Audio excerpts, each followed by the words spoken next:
was there, and then... All right, hello everyone. Thank you all so much for coming out tonight.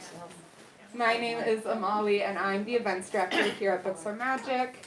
Before we get started, I just have a few logistics to point out for how tonight's event is going to go. First off, we do ask that you keep your mask on at all times while at this event. We will be doing a hand-raised audience Q&A towards the end of the discussion, so please start thinking of questions to ask. After the talk tonight, Dani will be signing and personalizing books at the desk behind me near the side door. And of course, we also have additional books available for purchase. And lastly, if you're joining us virtually on the YouTube live stream, we'd love to encourage you to buy a copy of Signifiers online using the link in the live stream description. All right, so with all that in mind, we are very excited to introduce Dani Shapiro and Rumaan Alam, who are here celebrating the release of Dani's newest novel, Signifiers. Signifiers stays true to what Dani Shapiro writes about so well, family secrets and drama. But this novel is more than that. It's also about memory and time, the reality of the human soul, the unexpected yet sometimes inevitable bonds that form between strangers. As Ruth Ozeki writes, Dani has created a world that is as wrenching as it is wondrous. Dani Shapiro is a best-selling novelist and memoirist and host of the podcast Family Secrets. Her work has been featured in the New York Times, the New Yorker, Vogue, and Time. She has taught at Columbia and NYU and is the co-founder of the Sirenland Writers Conference. She lives in Litchfield County, Connecticut. As I mentioned before, Rumaan Alam joins Dani in conversation tonight. Rumaan is the author of the novels Rich and Pretty, That Kind of Mother, and the instant New York Times bestseller, Leave the World Behind. His writing has appeared in the New York Times, New York Magazine, The New Yorker, and The New Republic, where he is a contributing editor. He studied writing at Oberlin College and now lives in New York with his family. All right, that's all from me. Please join me in giving a very warm welcome to Dani and Rumaan.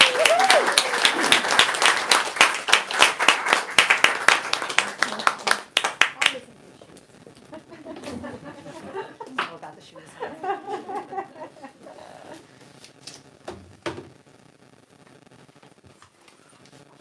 Hey everyone. Hi. So, Can you hear me? Is this on? yes? Yeah. I think Rumaan and I thought I would read maybe a little bit from the opening of Signifiers, and then we'll talk. Yep, I'll put you through your paces. I know you will.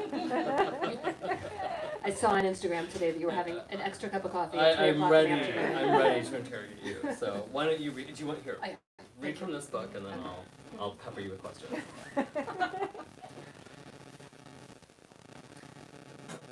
So I'm going to read from the opening, so it should require no explanation, hopefully.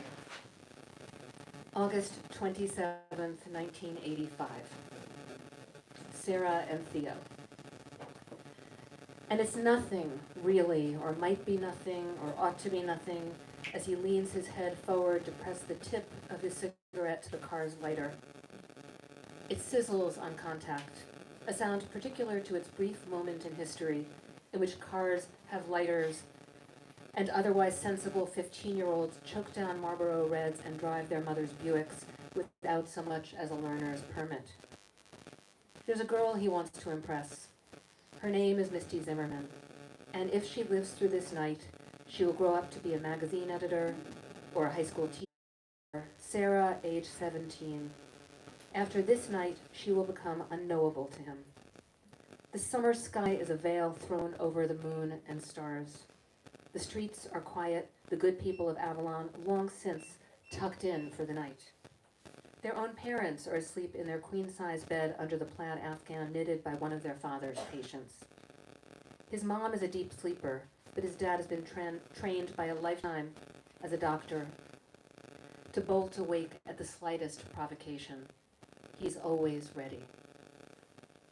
The teenagers aren't looking for trouble. They're good kids, everyone would say so, but they're bored. It's the end of summer, school will resume next week. Sarah's going into her senior year, after which she'll be gone. She's a superstar, sister. Varsity this, honors that, bristling with potential. Theo has 3 years left and he's barely made a mark. He's a chubby kid whose default is silence and shame. He blushes easily.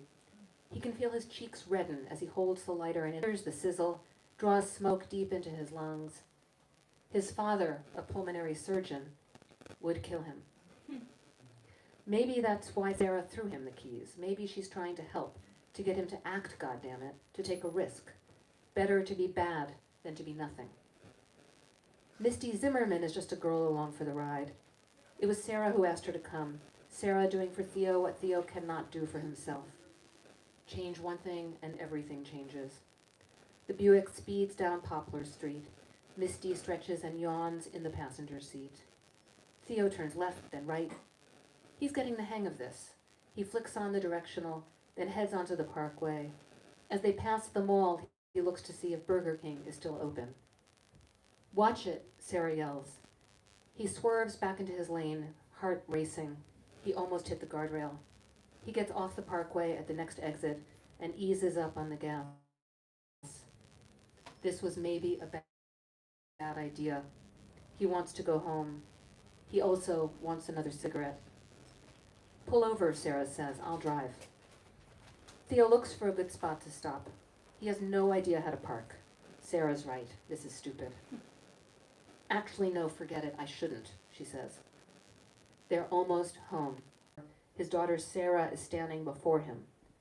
Thank God, thank God, thank God. Her t-shirt and her face splattered with blood. Theo is on all fours on the ground. He seems to be in one piece. Thank God, thank God, thank God. But then, there's a girl in the car, Dad.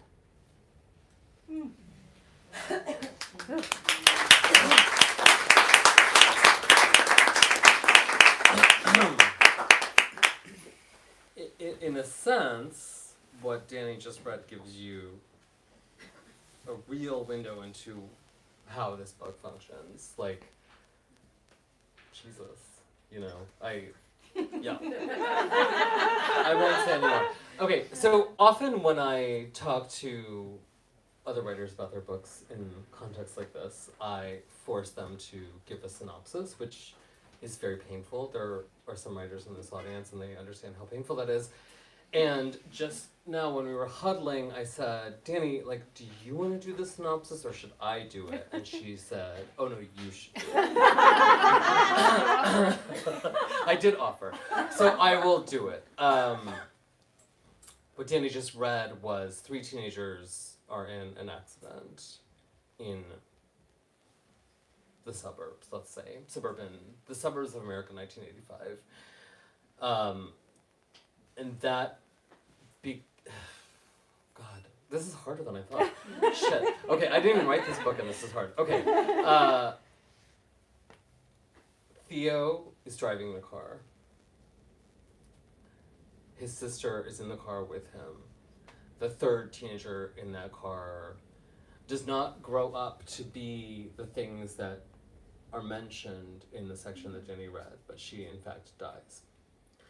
And that becomes the sort of family secret at the heart of this book, which is about the suburbs, which is about family, which is about secrets. I'm trying to do this in a way that doesn't include any spoilers. This is hard. This is hard. Okay, I should not have offered to do this. I'm just going to skip ahead. I'm going to skip ahead to the question. If anyone in the audience is like, what the fuck, based on the lack of synopsis, I will accept that as my fault and not Dani Shapiro's fault. Okay, here's my first question. I tried to number these. Dani, it has been a few years since you published a novel. But I wonder if you could talk about how long this particular story was gestating, because I had the sense, when I was reading this book, that this was not something that came to you fully formed last year. I had the sense that there was a deeper connection to this story. And I wonder if you could also talk a little bit about the difference between writing something that is purely invented or purely fiction and the work that has occupied you for the last decade of your life. Yeah, absolutely. And it is a hard book to describe, I know. So I began Signal Fires 15 years ago. I just published my memoir. Okay, I knew it. I just wanted to say, I knew it. Okay, go on. I published my memoir, Devotion. I kept on waiting to return to fiction. I kept on thinking, surely I will be returning to fiction. And memoirs kept on, the next book, announces itself in some way. Ignore it at your own peril. And, whatever it is, I didn't want to write Devotion either. And when I was in my yoga class one day and I was in tree pose and suddenly the word devotion kind of came across my mental screen and I thought, shit. I knew what it meant and I didn't want to do it. I knew it meant that I was embarking on a sort of spiritual, existential, early midlife inquiry. I didn't want to do that. I wanted to go back to fiction. And then there was this moment in around 2010 when a few different things happened. One is, I'd moved with my family to the country, and there was much less light pollution. We had lived actually here. We lived in Prospect Heights, and then we moved to rural Connecticut. And at some point, I discovered this app called Star Walk. Oh, I see nodding. And Star Walk is, if an app can be poetic, Star Walk is a poetic app, and it just moved me. You learn so much about, what's happening in the cosmos at any given moment in time and throughout history, which is also really the part that got to me, is that you can look at what constellations were in the sky at any given point, at any given date. And I think that what coalesced out of that, sort of being really struck by that app, was a boy who had an obsession with the app. I don't know how many books have begun with apps. But I'm going to guess very few. That was my guess. And so Waldo kind of just materialized for me, and I had an image, and this is where, to me, the book really opens. Even though I read you the opening, the quieter and more meditative and more ruminative, and the aftermath of that accident is really the book. All of life is an aftermath, and that is, that to me, that's what the heart of the book is. It's not the bang, the crash that starts it. And I had this image of this. At the time, I thought of him as an old man. By the time I wrote the book, I was close to his age.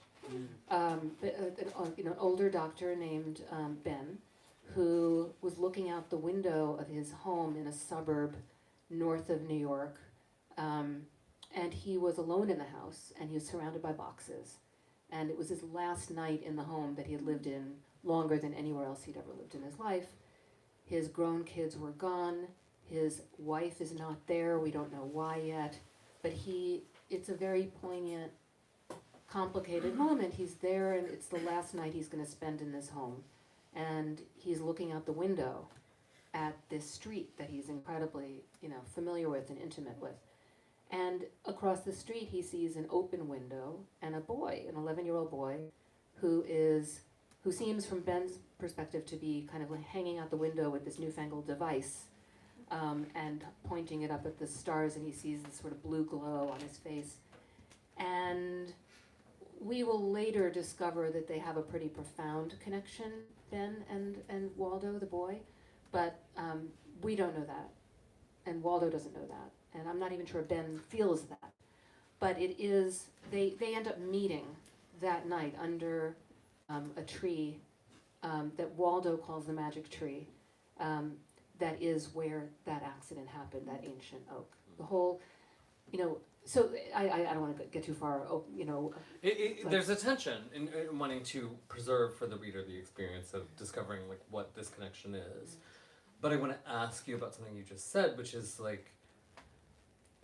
were you called to this material, this fictional material, in the way that you described, being sort of enlisted almost against your will in writing the books that precede this one? Yeah, I think so. Aren't we always enlisted against our will? If I knew the answer to that, I'd be like Stephen King. So. Yeah, I mean, I felt like they had taken me over, but when I started the book a long time ago, and there are a couple of people here tonight who are very familiar with what happened there, I was committed to a structure, which I think of all the different ways to start a novel and all the different commitments with which to start a novel, beginning with structure is probably the worst idea. Okay, I hope everyone is taking notes. Because it's an intellectual idea, it's a construct, and I was very committed to it, and the structure was that I was going to tell the story backward in time. So I wrote a chunk of pages that took place on one night in 2010, and then I wrote another 50 pages or so that took place on one night on New Year's Eve of 1999, the Y2K New Year's Eve, so 10 years apart. And then I ran out of runway because, Waldo was just born and he was my favorite character, and if I kept on moving backward in time, no more Waldo. And that wouldn't do at all, and I couldn't, but I was so committed to the idea and grateful to the idea that had allowed me to discover these characters, that I couldn't upend it. And so that's why it ended up in a drawer for those years. Because the structure that provided the books between this and your last novel was the structure of your own life and your family's life. Well, yes and no. I mean, what I ended up learning in the interim, among many other things, was that a kaleidoscopic narrative, I learned how to do it in a way. Like my memoir, Hourglass, begins and ends in the same place. I'm sure it drove my publisher crazy. I would get up, do readings and say, "There's no plot, there's no plot." Your publicist is in the back of the room. No, there's a plot. It's like, what's going to make people want to turn the pages when it's not about the story per se? And that was something I thought of as almost like a delicate mobile of a structure, and I learned a lot about craft-wise about what might be possible there, but I never thought I would return to this book with that. This book really was just the one that got away. I thought we were not going to meet again. Yeah, but it didn't get away. Okay, I'm going to read something. In the acknowledgments of this book, you thank Jennifer Egan, a writer many of us in this room know, for the suggestion that, I'm going to quote, chronology... Oh, I can't read my own handwriting. It's boring. Chronology of any sort is boring. That's the quote. I'm quoting from your acknowledgments. So I wonder if you could talk about why you said that in the acknowledgments and why that was.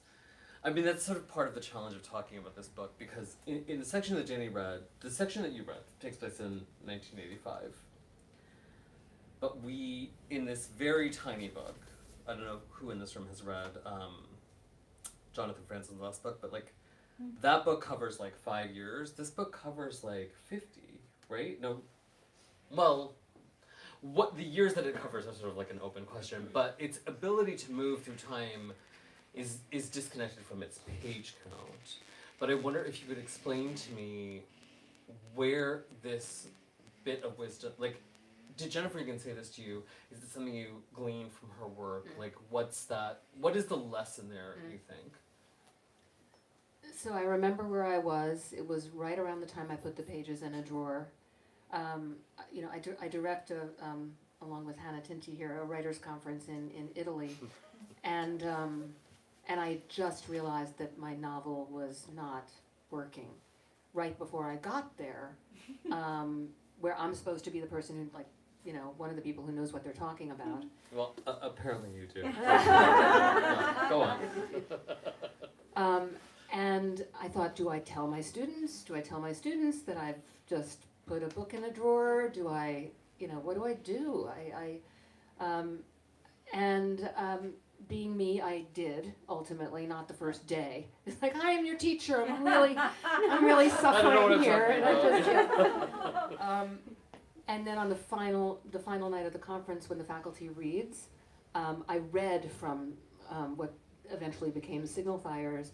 I read really pages that are unchanged from the opening when Ben and Waldo are first encountering each other at the tree.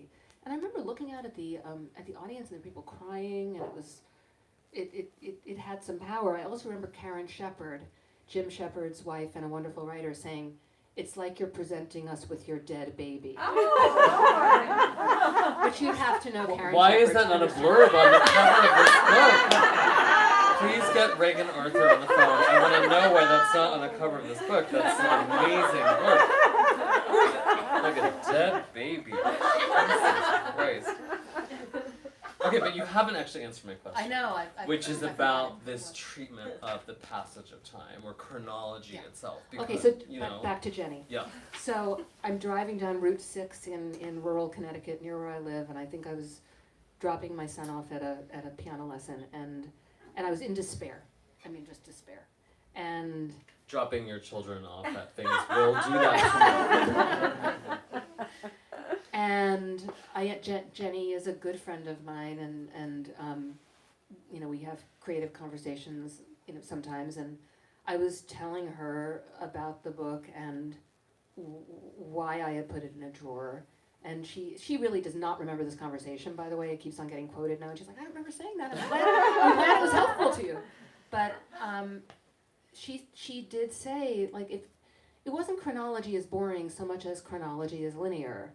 And if you are upending chronology by telling a story backward in time, why not just let go of the linearity of that? Because you're already doing with time what literature can do with time. Why hew to that kind of structure? And I knew she was right. I just didn't know how to do it. So this is, the novel skips around in time. Again, my job is supposed to be explaining the synopsis, and I feel like I'm not doing a good job of it. But it skips from this sort of pivotal incident in 1985 throughout time, through, I think, the current moment. Is that right? Yeah. But it doesn't go year to year, and in fact, the closing notes of this book take place prior to any of that accident or any of that incident. You've described, you know, like having a revelation based on a conversation with a colleague and a friend, but how did you write the book? Did you write it in, like, from 1970 to, you know, the current moment, or did you write it the way that we are reading it now? So when I returned to it, when I rediscovered it sometime late in the first year of the pandemic, the revelation for me that allowed me back into it, because several people over time had said to me, "You really should go back to that novel," and I just really kept feeling like I don't know how to. I don't know how to enter it again. The me that wrote those pages has moved on, and I don't know how to connect to those pages again. And then there was just this day I was cleaning up my office closet, and there it was, sitting there, the manuscript, and I reread it, and a couple of things happened. One was that I didn't hate it, you know, and like reading work of yours from 10 years earlier is almost always an exercise in horror of some sort. And the bigger thing was, I thought, and now it's 2020. I've written these pages that take place on one night in 2010, on one night on New Year's Eve of 1999, and now it's 2020, and who would they be? And what would be happening? And that was the key that unlocked it for me. And what I did in terms of process was, I had written that opening section about the magic tree, and I knew something had happened there, but I hadn't decided exactly what. I knew it involved the Wilf children. I didn't know exactly what had happened. God, that's so interesting, because as we all just heard, the book opens with a car accident, but what you're saying is that was not always the germ of it. I knew there was going to be something that implicated Ben in some way, the father. I knew that he was going to have attempted to protect his children, and perhaps at his own peril and his family's peril. I've tended to work that way in fiction a lot, where I'll sort of set something up for myself, and then my novel Family History opens with a woman who's lying in bed and watching home videos, and something's gone very wrong, and we don't know what, and nor did I.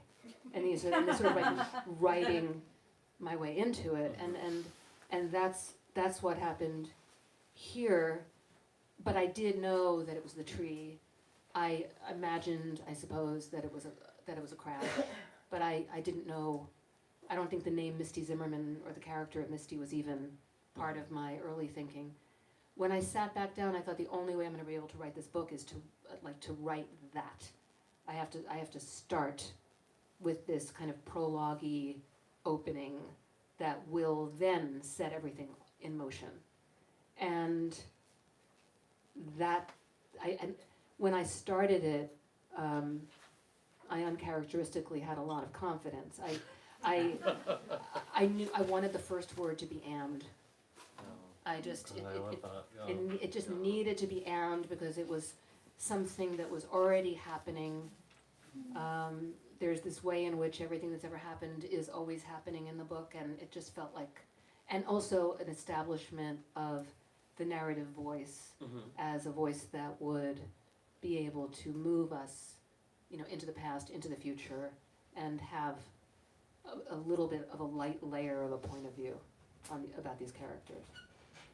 Like establishing the rules, essentially. I feel like I'm in class right now. Is that good? Yeah, no, that's good. I feel like it's very telling that you have 3 former students sitting in the front row. So I'm going to ask you a question that I was thinking about this, and okay. We've heard Dani say a couple of times, to use the name Ben a couple of times, like that Ben is kind of, Ben and Waldo are kind of the engines of this particular plot. And I'm going to ask you this question with some self-interest, because people ask me about my own work. People sort of love when men write about women. They're like, oh, it's amazing that a man can understand a woman. But I'm not sure that people ask women this question about their ability or the gall to write about men. It's like it's as though they take it on faith that any woman interested in writing would of course have to write about men. I mean, it's a weird question. And I don't know if anyone's ever asked you that. But as you have yourself suggested tonight, the kind of engines of this book are Ben, the patriarch of a family, and Waldo, the younger son of a different family. You're not a man, you're not anyone's son, you're not anyone's father. And so I wonder if you could talk a little bit about the imaginative leap, insofar as there is one, into the father's body, into the son's body. I love that question, and no one has ever asked me that question That's before. fucked up that no one's ever asked you that.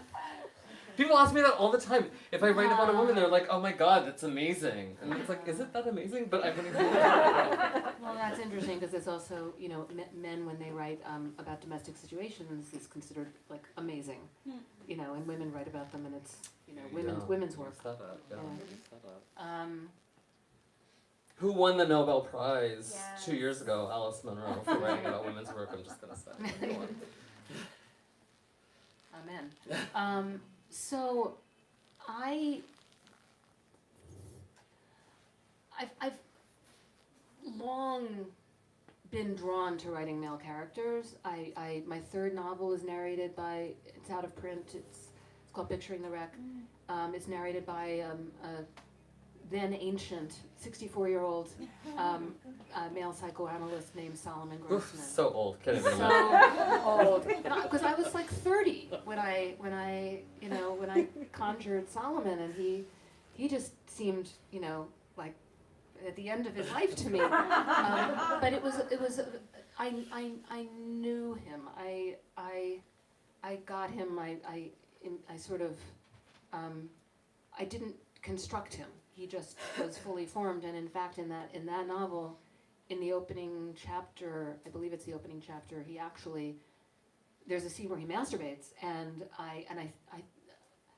it ended up in the book, but the feeling for me was, can I do this? If I can do this, then I really feel like I am completely intimate with this, like this character, and I never stopped and thought, am I getting this right?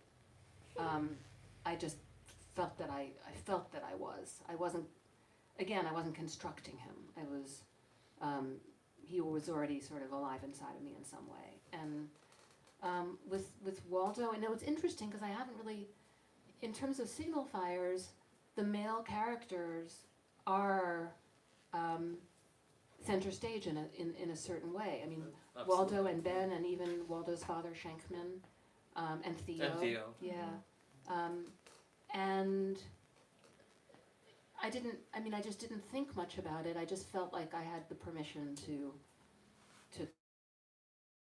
do that. And I think it was because, permission meaning I granted it to myself, that I knew them. And it wasn't coming at them from the outside, it was coming at them from the inside. The empathic imagination, I don't think is particularly gendered.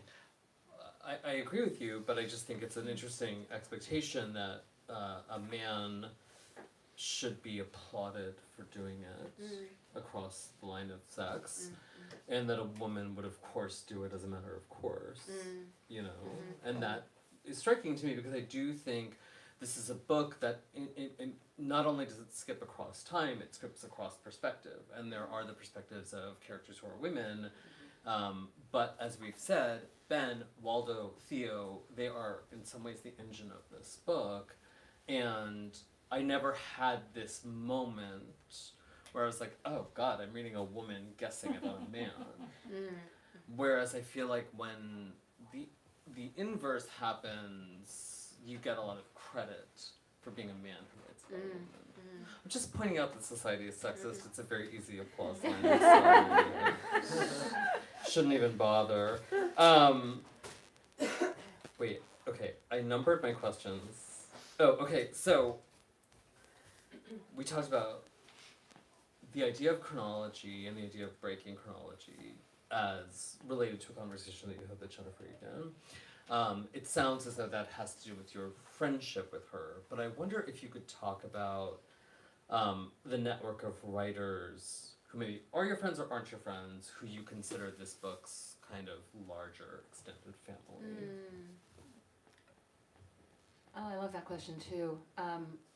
I'm going to go straight to Virginia Woolf, if I may. You may. That's a good answer. And in terms of contemporary writers, I found myself, especially recently and after I finished Signal Fires, I read Richard Powers' Bewilderment, and I felt like these books are cousins in some way. Oh God, that's so interesting. And also Emily St. John Mandel's Sea of Tranquility. There's something about, and this is not a dystopian novel, and both of the ones that I just referenced are, or are at least to some degree, but there was something about the, let's say the sense of loneliness and connection. The loneliness and the longing for connection, and then the finding of connection. In a completely unsentimental way that I really admired in both books. And I read them after I finished Signal Fires, and just felt like there were kindred spirits out there, in their own imaginations, having their own experiences. So so those are books that you read after, and I do understand how mushy that timing is, like how it also feels like you're inside the book and then you're outside the book, but I wonder, so in your personal kind of pantheon of the writers or the books that mean something to you as a reader, as a writer, as a person, what are those books? Oh, there's so many. I know, it's an impossible question. Crossing to Safety by Wallace Stegner, to the Lighthouse and Mrs. Dalloway, all of Grace Paley, for her, sort of utter clarity and humor and groundedness. I mean, it's Didion. Didion was a huge influence on me. Didion was a huge influence on so many of us, but in writing Inheritance, she was, Your Magical Thinking was very important to me.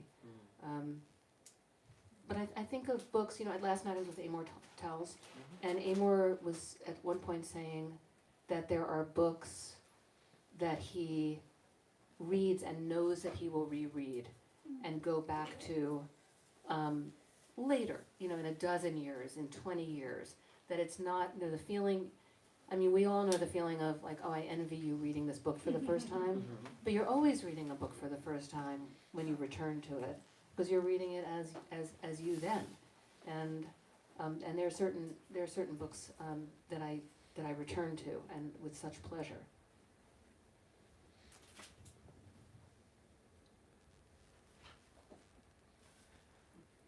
I'm trying to figure out how to bridge that answer to my next question, which is like, okay, how old are you, Dani? Oh, you're not supposed to ask me all that question? No, I'm gonna say it. I'm 60. I just turned 60. So I'm curious about, because your answer to that question led me to why I asked you that. Like, I had this feeling. I wrote that question before I asked you, like before we talked. I had a feeling that Signal Fires was, if not a book from the drawer, a book that had been in the sort of interior. I often talk about writing as like the bovine stomach, right? Like there are all these chambers and that there's like something churning for a long time. And this book is the touch of this book is so light that if it hadn't been churning for a long time, I would fucking hate you, and I would not have done this event. But there is a feeling that this is a book that has been in your mind for a long time.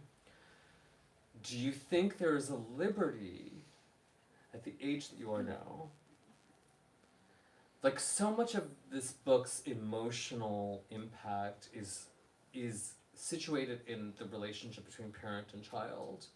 Do you think that there is something about your child being older now that freed you to write this book? My son's in the second row. Good boy.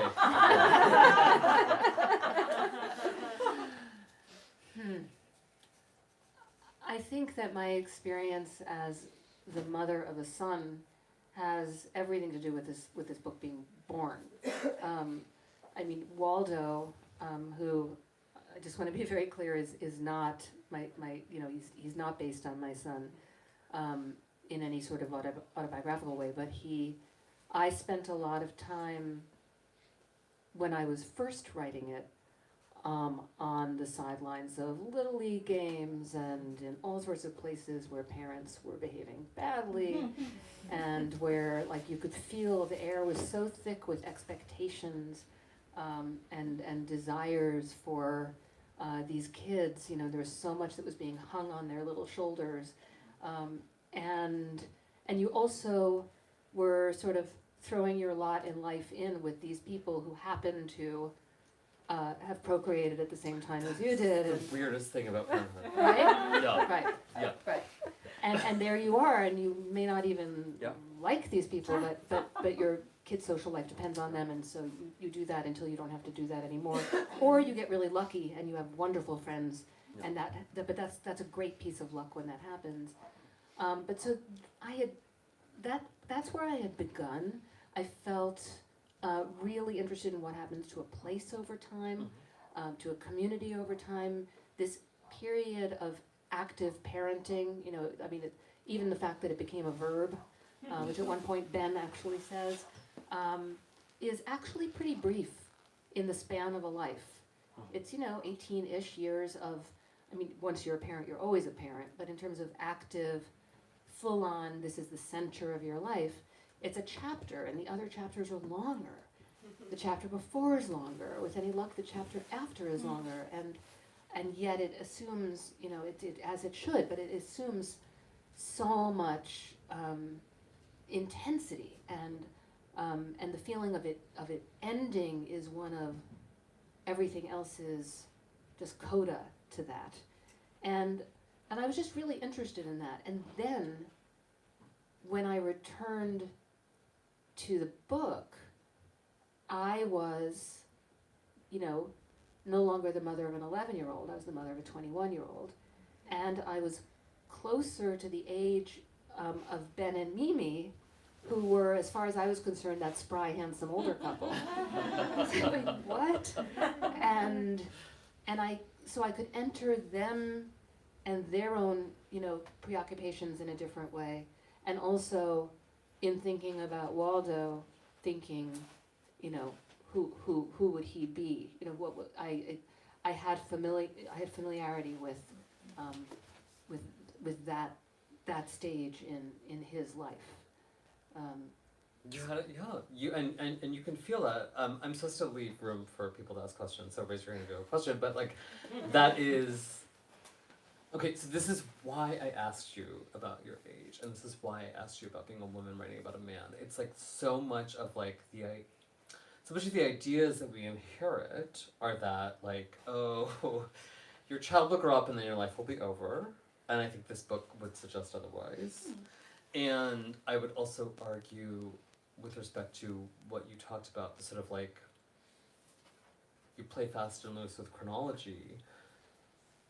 I can't answer this, but I wonder whether you would have felt at 35 the ability to do that you feel now at 60. Yeah. No, I mean, I think it was such a gift and such a pleasure to actually figure that out and come to create this kind of, it has a lot to do with the way that I've thought about life and the way that I live my life, but that sense of carrying our former selves with us and our future selves with us in some way, or our fantasies about our future selves, that sort of looping of time, I think is something that I couldn't have understood much before now. And so structurally, when the book returns any number of time to the same evening, to the same, to the same, to the next moments of what happened on a given evening or on a given day. But I wanted that really satisfying, I think we all, maybe I'll talk for myself, I would love a crystal ball sometimes, just a little peek, a little, just let me know that everything's going to be okay, and then I'll be fine. I can tolerate, whatever's going on, as long as I know that everything's going to be fine, which we don't get to have as human beings, but in a way I wanted to give the reader that. So if we know that this lonely, special boy, whose father just expresses his love for him as rage, and who can't tolerate his specialness, and who thinks that being normal is the best way to move through life. If we get a little window to, he's gonna be okay, he's gonna be all right, then I think it makes it much more possible to move through what's hard in the book with a sense of lightness, connection, even joy, because we see, it's like the thing that we say to kids sometimes of, you don't want to peak in high school, right? Or you really don't. Or you think that this matters right now, but it's really, everything's going to change. And that's kind of what we're doing when we say things like that. It's like, just wait, it's going to be okay, And in a way, I think that's what I was doing as the author of it, and sort of instilling myself into the omniscient narrator to create that. Does anyone have a question? Because I have more questions. She has a question. Go ahead, ask her. Hi, thanks for being born. Thanks for writing your stories. Wow, thanks for being born. Hi. Jeez. Thank you. I mean, for real. And this might be too personal of a question, but your books are very personal and you've written about it. But the moment I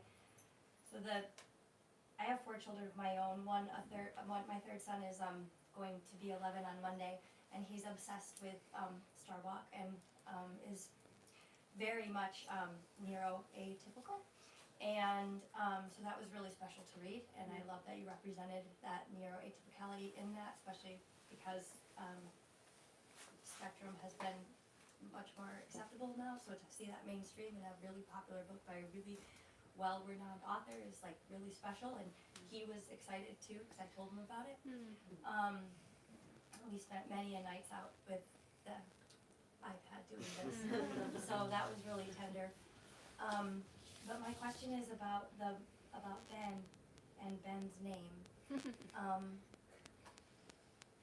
and just if that was intentional, and if so,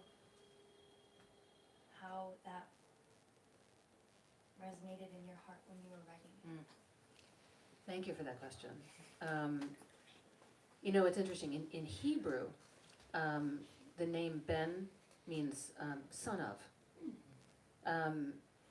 And when I was writing Inheritance, the pseudonym that I gave to my biological father was Ben Walden. I never gave it a second's thought. I did not think about my novel in the drawer. In the drawer lurked Ben Wilf. That had been his name from 2010 on. And here's where really, when we talk about the mystical or the collective unconscious, it would be very reasonable to think that I had created the character of Ben Wilf after meeting my biological father. That would be a very logical thing for a literary scholar to think. But it's not the case. Ben So weird. was thank you. That's so weird. Yeah. Weird. He was I thought that's what happened. he was a fully formed character. That's so He has the same medical specialty as my biological father. He looks like him. He has his energy in some way, a very kind, but also sort of a little bit reticent, a little self-protective, brooks no fools. There's a lot of what Sarah thinks about him that, and I never thought about that, never once while I was writing it. And what happened when I finished a draft, I gave the manuscript to my son, Jacob, to read it. And he's become an early reader of mine, and he read the manuscript, and he said, "You know that's him." And when he said it, I thought, it is. How is that? How? And in the same way as all of that lurked in my earlier work, when I went back and revisited my early novels and memoirs in light of the discovery I made about my dad, it took my breath away any number of times because I thought, oh, I knew.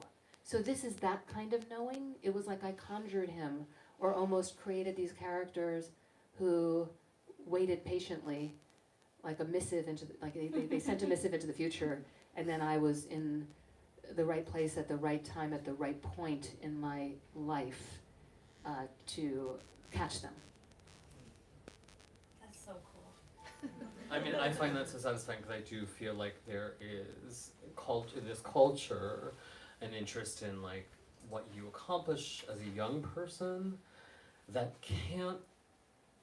What you're describing is like, again, like this is okay. I read this book in one day at the beach. You can't. I don't know if it's possible at 25, at 30, at 35 to write a book that can accomplish that. as a reading experience in one day. And I think that it's like takes time. And even hearing you describe like you didn't know what that younger self was up to, it's very satisfying to me. We have another question. We have time for one. Yeah, go ahead. I'm still curious about how in your memoir life you've got information in these different ways, so that at the last book you probably viewed the information first or differently in that fragmentation of information, and maybe the excitement of that sort of puzzle pieces, and whether that informed also the way you dealt with time in this book at all. It's interesting, you know, when I wrote Hourglass, I really thought I've broken up with narrative. I'm done. I felt like I had learned something about how to tell a story that was extremely satisfying to me, and that I could find a way to create these sort of fractured narratives that were so interesting to me in terms of like what belongs to what. And pretty much right around the time I had that thought, the freight train of my discovery, you know, with Inheritance, I mean, just came crashing into my life, and it was just capital N narrative and capital P plot, and it was my story. I remember early on saying to my husband, I would like to send this story back to the story store. I don't want this story. I don't want this story, but it's my story, and it took me a while to make my peace with that. But I think I was also helped a lot in writing Inheritance by that kind of looseness of, you know, on the one hand, there's I had to learn when I was writing Inheritance to slow the entire story way down, because it was a freight train of a story, and so there was a way in which I was always navigating different time periods for myself as I was writing it, you know, and navigating also my memory, my re-remembering in light of my discovery, and then the detective work part of it, and the journalistic part of it, and the emotional and psychological part of it, and then just the story. I don't know if that answered your question. Well, I feel like I can say what Dani cannot say, which is that it is very clear that thinking about the self, about time, about the passage of time, about how A becomes B becomes C, sharpened your sense of what you have to accomplish as a novelist. And Signal Fires is a fucking amazing book. All of you in this room have already bought it, and you're going to discover tonight when you go home and you start reading it that it is unreal. And it was such a pleasure to talk to you about it.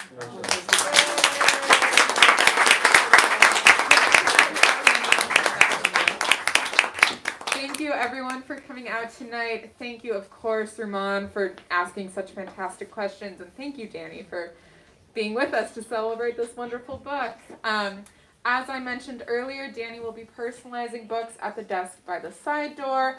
We ask that you please make your way down there so that our event staff can start to rearrange the space, but just wait for Dani to get settled before you approach.